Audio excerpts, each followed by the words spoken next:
my name is Jason Snook. I'm systems engineer for Quorum. Quick background about myself. I've been in IT in various fields from network engineer all the way up to IT director for about 15 years or so.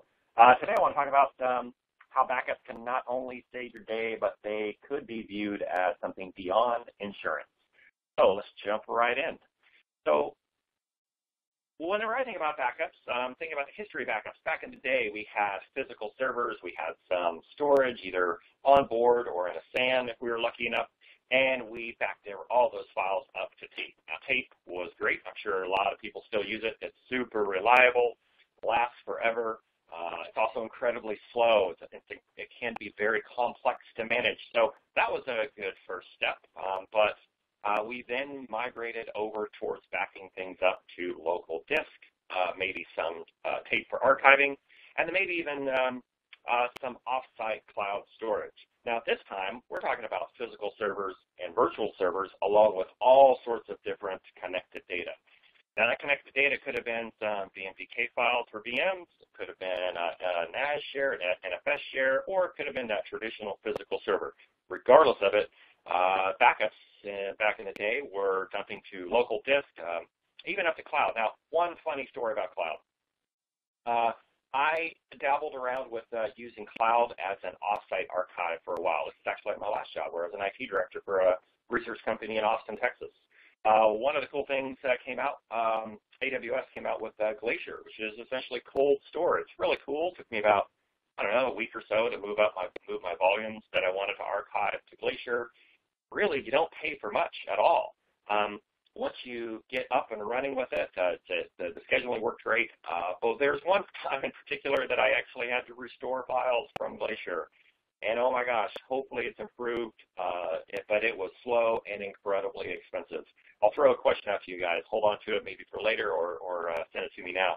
How much do you think it cost me, time-wise and money-wise, to move a 1 terabyte volume from Glacier down to my local on-premise colocation? It was a painful process, to say the least. It taught me a lot about what backups should actually do, what they should actually be responsible for. Now, let's move to what I would consider present day. We've got all kinds of things in our IT environment. We're responsible for physical servers, VMs, all that connected data, even instances up in cloud. A lot of people nowadays are dabbling in AWS, Rackspace, Azure. Regardless of what it is, they're running servers, applications, storing data up in the cloud.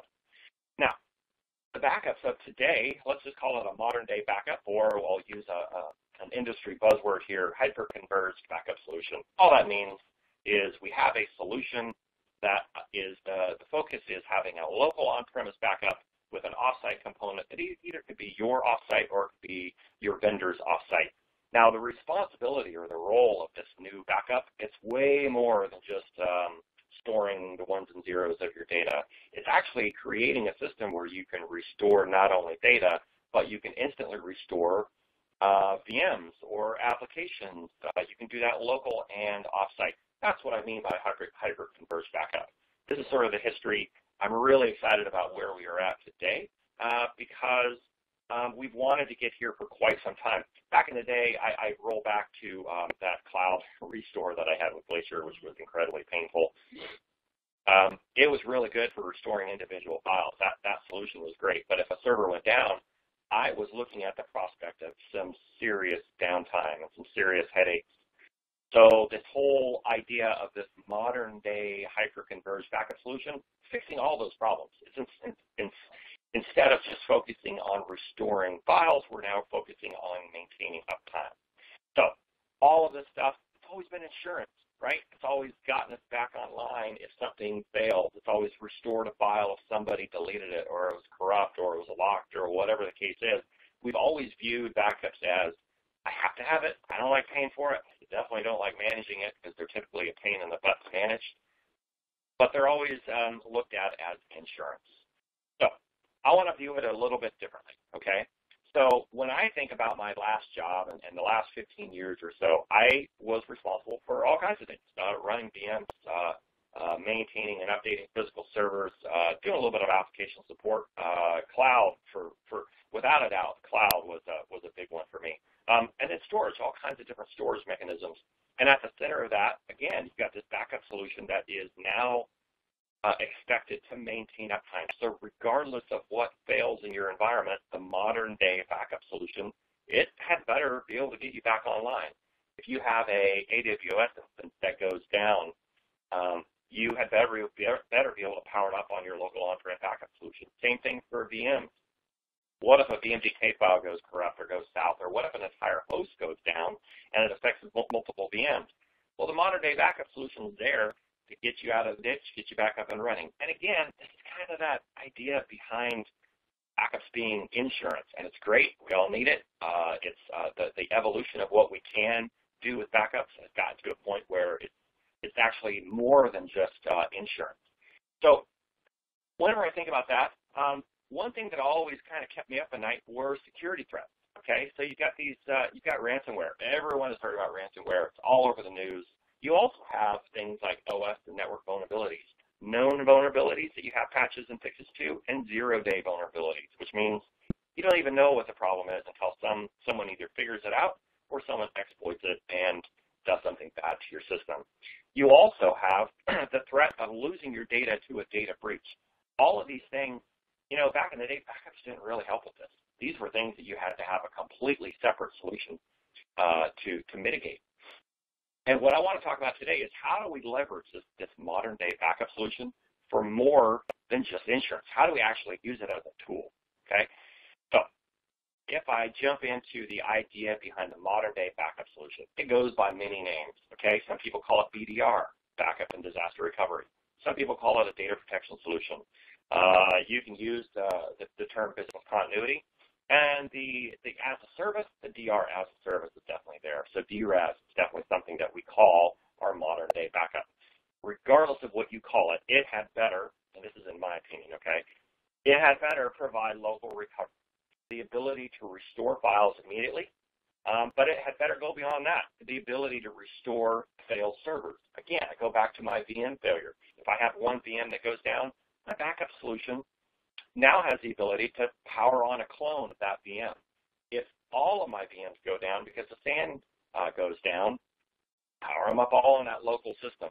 This whole idea is maintaining application uptime by creating an exact replica of your production environment and holding it on a completely separate recovery mechanism or backup solution. Okay, we do that local and we do that remote. This is what today's backups can do. Now, on the remote side, it acts as a place for off-site copy. Okay, what I mean by that is you're holding it's another level of insurance. It's saying if you have some catastrophic failure at your local data center, your local co-location, even up in your cloud resources, your remote system, your remote backup system, can hold a secondary copy. You should also be able to deploy archive. A lot of times in the past, I used ArcServe, Semantic Backup Exec. Even I rolled over to Veeam for a while, and all of those guys were really good at, giving me 14, maybe 20 days of retention. But if I had to add archiving, it was kind of a pain. I had to find a whole different solution for it. And today's backup solutions, you can do archiving embedded. It should be part of the overall solution. So if you need to go beyond that, say 20, 30, or even 40 days of local data retention, plug in an archive component and go out to years if you wanted to.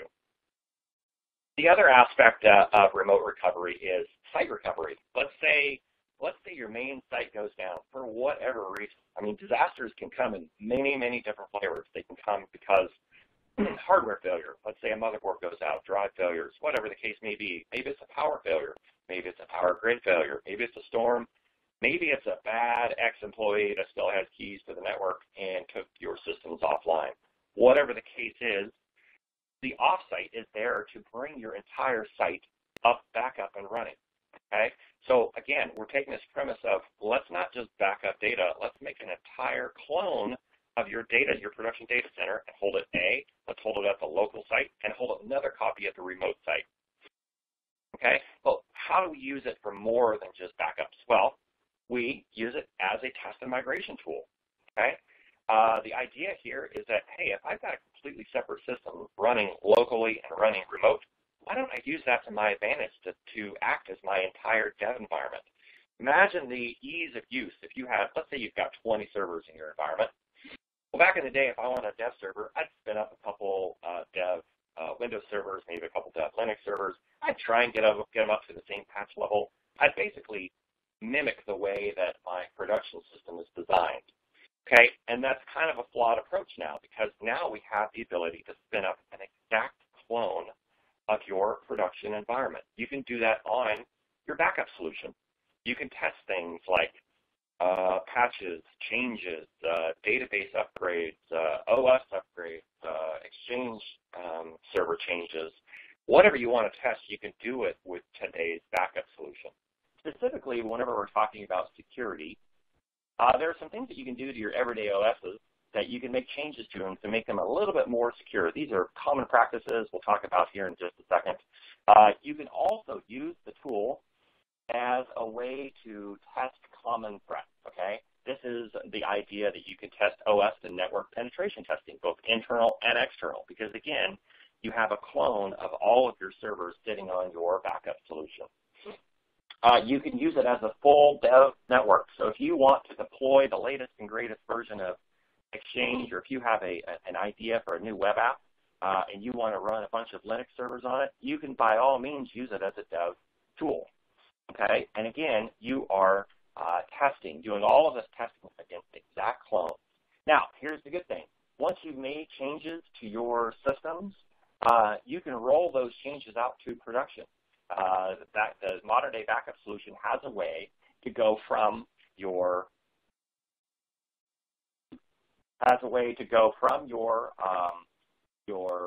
backup solution back to production. Okay, so that's deploying whenever you're done with your testing mechanism.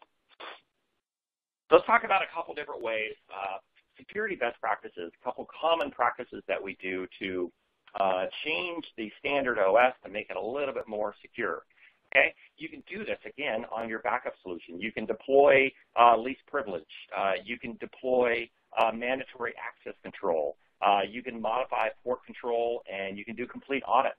Whichever OS you're looking at, do a quick query to find out how do you harden a specific operating system, whether it's Windows, whether it's a version of Linux.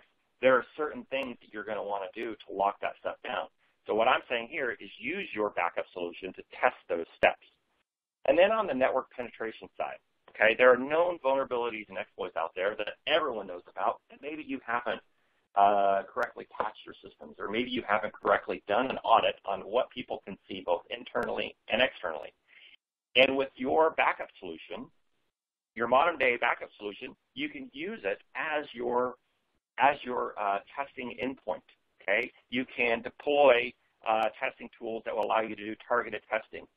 You can see what is externally visible. You can do a very in-depth internal and external scanning. You can even use exploitation tools against the copy of your network. Okay, so this is how you use or you turn your BDR into a completely different solution, not just insurance, but a way to proactively secure your environment. And you can do this because you can use it as a complete sandbox. You have clones. You have the ability to segment your LAN. That means you may as well do all of this testing without impacting production at all. If you've got 20 servers in your environment and you want to spin all 20 of them up on your backup solution, do it and just put them on a different VLAN. Now, once you're done testing, let's say you really liked the changes that you made. Well, you can either A, turn off the clones in your backup solution and then do those same changes out in the field, or you can roll those changes or migrate those changes that you did back to production while you're online. This is a good way to use your backup solution as not only a testing tool, but a migration tool. Now, any backup solution that allows you to test should also do what we call continuous protection. This just means that, let's say you're in the middle of a 5-day dev test or a 5-day penetration test. Well, you still want to back up your servers. You still want to have that level of threat mitigation still sitting at your on-premise and your off-site cloud. So you want to make sure that your backup solution is still going to back things up on the same schedule, even though you're doing those testing. Okay, that is in a nutshell. That is how you can use your backup solution to go way beyond simple insurance. Now, let's talk about one thing that seems like everyone wants to talk about. It's all over in the news. It's ransomware. Okay, now ransomware is one of the things. Even Pokemon Go is affected by it. There's a ransomware called Pokemon Go out there that just was released a couple weeks or so ago. Kind of an interesting threat. The same thing though. It's out there to lock particular system files, lock personal files, and it's a pain. And there are all kinds of ways that you can be tricked into running or having ransomware into your environment. Now, one way that we go, a typical route that we go to make sure that these security threats don't get in-house is we build layers of defense around our soft inner core. Okay, so starting from the inside, we have our data inner systems. Those are the things that we need to protect. Now, if we look at the very outside, we have physical security controls like door locks, access control, things like that. We have perimeter security, digital security, like firewalls, IPS, things like that. These are really good at making sure that bad stuff doesn't get in. Same for application and host levels, okay? These are either host firewalls or AV or host IPS. These are ways to lock down and look at those specific systems and make sure that they don't become compromised. And then what's very, very close to that inner core is your recovery mechanism, your ability to recover from an outage. Now, with the right backup and recovery solution, you can very easily get back online if ransomware gets inside. Unplug or disconnect that infected server or that infected PC, power on a clone of your server that is not infected, and then users are back online. And then you troubleshoot, you diagnose, you clean the system on your own timeline. So back in the day with ransomware, whenever it got inside, you were faced with A, oh my gosh, what's going on? Do I have to pay? And then B is, how long is it going to take me to get these systems accessible again? You know, ransomware started out as a way for people to just lock files, but now it's locking entire VMs. It's unlocking MDB files. It's locking actual applications. It's preventing applications from running. So it's gone way beyond from a annoyance of, hey, I just need to restore some files for my backup to get back online, to, hey, it's actually taken down entire VMs, entire applications. So with the right local and remote BDR solution, you don't have to ever worry about paying. You don't even have to worry about downtime. You just power on a clone and continue your day. Okay, so that's what I have to say about ransomware. So what should your next BDR look like? Well, if I start on the left-hand side, of course it's got to do backup. Okay, it's got to back up both physical and virtual machines. It's got to back up all my data. It's got to give me this way of doing a file level restore. All backup solutions should do that. Now, your modern day backup it's going to take it a step further. It's going to create or allow you to do instant recovery locally. Okay, the ability to, whatever the outage, whether it's ransomware has locked a file, locked a VM, locked a SQL database, or if you just have some random outage, your BDR solution should be able to maintain uptime by spinning up a clone of any one or all of your servers. It should have a component for deduplication. You don't want to store a bunch of duplicate data. You should have a way of replicating to an offsite. There's nothing better as far as if you want to sleep at night to know that you have not only data, but VMs living somewhere offsite if you have that site-wide outage. Here's what I'm talking about today. It should give you a mechanism to test. Test changes to your OSs. Do penetration testing. Test updates, changes, database migration. Use it way more than just insurance. Your BDR should monitor. It should tell you when you have a problem. And it should tell you, or you should have the ability to quickly and easily use it as an archiving tool. Gone are the days of having a backup solution and an archive solution. Now, you should demand that your backup solution also be your archiving if you need it for whatever systems you want to archive. And then finally, the solution should be able to go back to production. This means using it as a migration tool. Let's say a couple different scenarios. Let's say you're standing up a new hardware, or you're going to go to a new hypervisor. Well, instead of migrating from one hypervisor to another, why not run on your BDR while you stand up that new hardware? And when you're happy with the changes, just roll back from that BDR to that new hypervisor, new physical server, new SAN, whatever the case may be. use your BDR for a migration tool. So who does all this? This is where Quorum comes in. Okay, so Quorum's been around since 2008. We've been protecting IT departments against outages, against downtime since 2008 with a tool that we call OnQ. Okay, OnQ is designed specifically to recover data, servers, and applications in minutes. We don't just focus on recovering files. Our focus is maintaining uptime by powering on clones both locally and remote. So what do we protect? We protect Windows and Linux OSs running on physical and virtual machines. We protect all connected data. What does that mean? All connected data means as long as if your server sees it, we are going to back it up. Okay? And we're going to back it up, and our focus is recovering in minutes. File level restore, yes, we absolutely do that. Server recovery, yes, we recover one or all or an entire site. Depends on what your outage is. We simply put, we maintain uptime. Okay, we don't just focus on restoring files. We've created a solution that is extremely reliable, very, very easy to use. I want to talk about easy to use here just for a second. I'll show you guys the dashboard in just a second. But there's one of our competitors has a university all about learning how to use their product. I think that's foolish. With us, you can literally be a professional at it in about 4 hours. You can get the dashboard in front of you. We'll hold your hand to show you how to use the entire solution. And at the end of it, that's all you need to know. It's a very, very easy solution to protect your entire environment. So what does it look like? What does it look like to deploy our solution? Well, if we start out with your environment, again, it could be a mix. We are IT environment agnostic. It doesn't matter what you have. If you have physical servers, we'll protect them. If you have VMs running on Hyper-V and some on VMware and some on Xen, we're still going to protect them. Okay? Any SAN connected data, we're going to protect them. And the way that we do that is we do it with OnQ. Now, OnQ can be distributed as a physical appliance, or you can run it yourself. We even have a virtual appliance you can run on your own hardware. Now, the backup type, it's application consistent. This is a big one, okay? Application consistent means when we take backups, the recovery node or the clone will be updated, and it will look and act just like your physical server or VM that we backed up.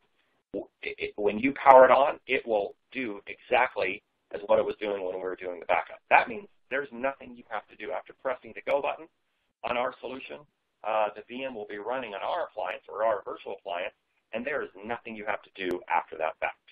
Okay? Our backups are incremental forever. This just means that on day one, you're going to do a full backup. Every day after that are incrementals. Gone are the days of complex job scheduling. Just tell us how often you want to back it up, and it's done. It's taken care of.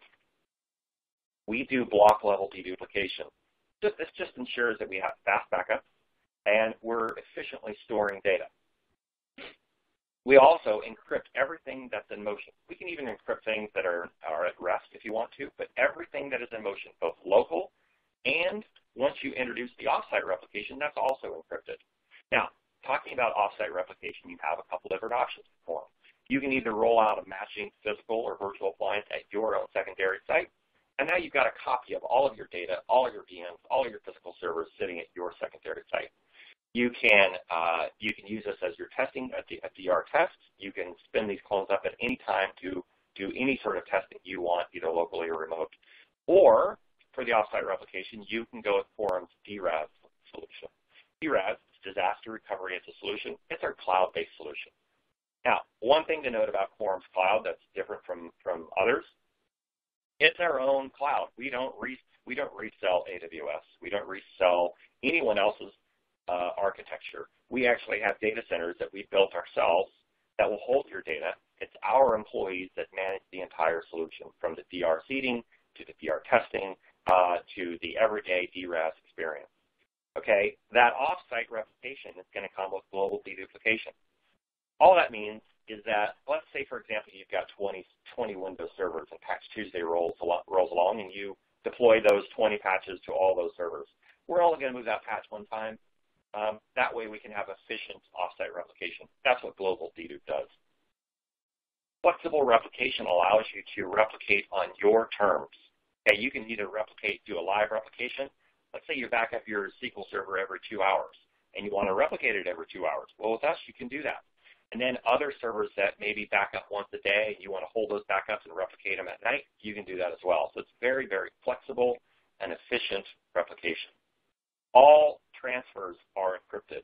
And even in the DRAS side, we can make sure that all of the data at rest is encrypted as well at the DRAS.